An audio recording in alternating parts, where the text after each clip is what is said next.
One of Northern California's most high-profile murder trials is now in the hands of the jury. Former CAL FIRE Chief Orville Mo Fleming is accused of killing his prostitute-turned-girlfriend. KCRA 3's David Bieniek was in court today for the closing arguments. David?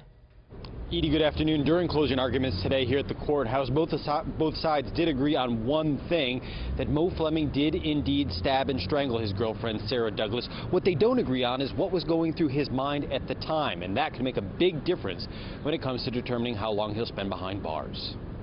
Pay careful attention to all of these instructions. Mo Fleming stared straight ahead throughout much of the day, including as prosecutor Noah Phillips described the former CAL FIRE battalion chief as someone who'd spent his entire life learning to save and help people.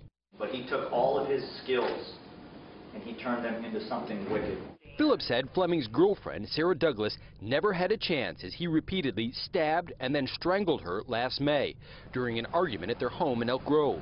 He said Fleming walked 25 feet from the bedroom to the kitchen, got a knife, and then walked 25 feet back. He said that shows premeditation and therefore first-degree murder. Every step he takes, he's able to think about what he's doing. Every step he takes back towards that bedroom, he can get off this train that he is driving toward its terrible conclusion. Fleming's defense attorney, Peter Cometto, conceded that a crime had been committed. Nobody's getting away with anything here. But Cometto said Fleming acted in the heat of passion and was provoked by Douglas repeatedly insulting him with vulgar name-calling. Those words were said to provoke. They did provoke.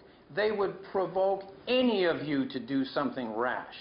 Cometto showed the jury pictures of the bloody and messy crime scene and said they proved that the killing was not well thought out and therefore manslaughter, not murder. If you're cool and calculated, what do? Do you stab her 14 times with non-fatal wounds, or do you slit her throat? The reason he didn't slit her throat that night is because the knife was too dull. It was too dull because he had stabbed her so many times.